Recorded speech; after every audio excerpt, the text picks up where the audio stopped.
नमः शिवाय। जय श्री रामचंद्र। आज मैं आपको बताऊंगा कैसे पंच तत्व आपकी स्वर साधना पर प्रभाव डालते हैं, या कैसे पंच तत्वों के प्रभाव से स्वर हमारे बदलते हैं या प्रभावित होते हैं। सबसे पहले तो आपने यह समझ लेना है कि प्रत्येक तत्व शायद आपकी साधना के लिए सहायक नहीं है, क्योंकि पांच तत्व कभी कभी बिल्कुल ही अपने से विपरीत व्यवहार करते हैं। जैसे अग्नि और जल, वायु और जल, पृथ्वी और वायु, इन सब का अपना अलग अलग काम है। तो हो सकता है कभी कभी ये एक तत्व के बिल्कुल ही विपरीत हों, तो हम यह नहीं मान सकते और ना ही हमें मानना चाहिए कि पंच तत्व सदा ही हमारे लिए, हमारी साधना के लिए सहायक हैं, क्योंकि यह डिपेंड करेगा, यह निर्भर करेगा कि आपकी आवश्यकता क्या है, आप किस तत्व की साधना कर रहे हैं, या कौन सा तत्व आपकी सहायता कर सकता है आपकी स्वर साधना में। अगर आपका सूर्य तत्व आपने प्रबल करना है, तो आप किस दिशा में बैठकर उसको प्रबल कर सकते हैं। यदि आपने चंद्र तत्व को प्रबल करना है, तो चंद्र तत्व को किस दिशा में बैठकर आप प्रबल कर सकते हैं। क्योंकि जैसा मैंने बताया कि एक तत्व एक एक दिशा का भी स्वामी है, एक एक दिशा एक एक तत्व की स्वामी है। किस प्रकार से? जैसे कि दक्षिण दिशा में जब आप बैठेंगे तो वहां अग्नि है, अग्नि तत्व है। आप यदि अपने सूर्य को प्रबल करना चाहते हैं तो अपने घर की दक्षिण दिशा में बैठकर आप साधना करें, तो आपका सूर्य तत्व प्रबल होगा। और यदि आप अपने चंद्र स्वर को प्रबल करना चाहते हैं, तो कौन सा तत्व आपकी सहायता करेगा? जल तत्व। और जल तत्व कहाँ मिलेगा आपको? आपके घर की उत्तर दिशा में। समझ गए? दक्षिण और उत्तर दिशा बिल्कुल ही अलग, विपरीत बिहेव कर रही है एक दूसरे के। और अगर आप पृथ्वी तत्व पर काम करना चाहते हैं, अनेक लोगों ने मुझसे प्रश्न भी किया है, गुरुजी मैं पृथ्वी तत्व को अपने मजबूत करना चाहता हूँ, पृथ्वी तत्व को स्ट्रॉन्ग करना चाहता हूँ, और हाँ, हमारा खाना पीना, हमारे व्यवहार, किस तरह के हम रंगों को देखते हैं, यह सब भी प्रभाव डालेगा आपके तत्व जागरण पे। जैसे कि आप अपने घर के बीच में मध्य में जो है वो है पृथ्वी का स्थान, पृथ्वी तत्व का स्थान है। जब आप वहाँ बैठकर साधना करेंगे तो मैंने अनेक बार ये नोटिस किया है कि सुषुम्ना आपका बहुत आसानी से, बहुत जल्दी जागृत हो जाएगा। आप सुषुम्ना पे बहुत अच्छे से काम कर सकते हैं।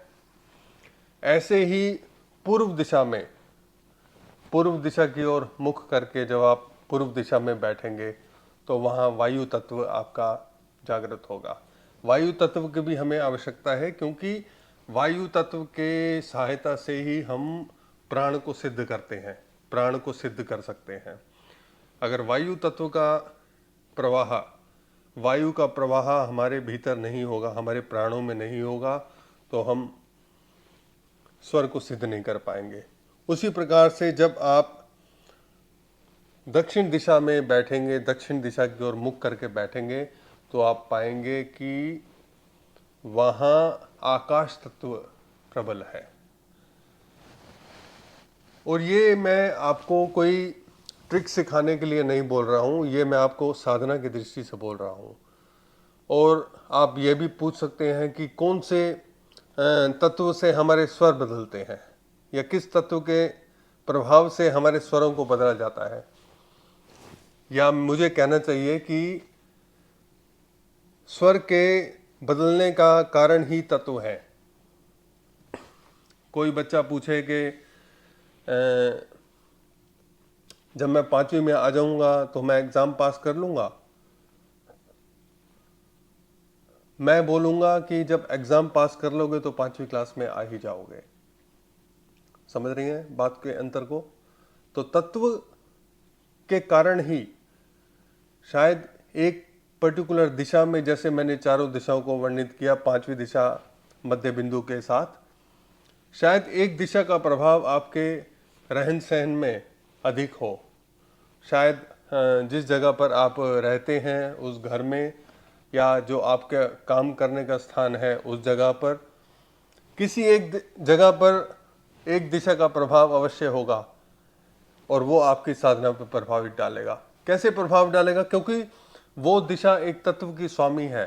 ध्यान रखें, एक एक दिशा एक एक पंच तत्व की, पंचों में से एक तत्व की स्वामी है। तो जब आप एक दिशा में पर्टिकुलर अपना काम करेंगे तो उसी तरह से वो आप पर प्रभाव डालेगा। और बात रंगों की, जैसे मुझे ज़्यादा सफ़ेद रंग पसंद है। ये सफ़ेद नहीं है, हालांकि कपड़ा थोड़ा ऑफ वाइट है। पृथ्वी से रिलेटेड, जैसे फर्श का रंग थोड़ा सा ब्राउन है, पृथ्वी से रिलेटेड कोई भी रंग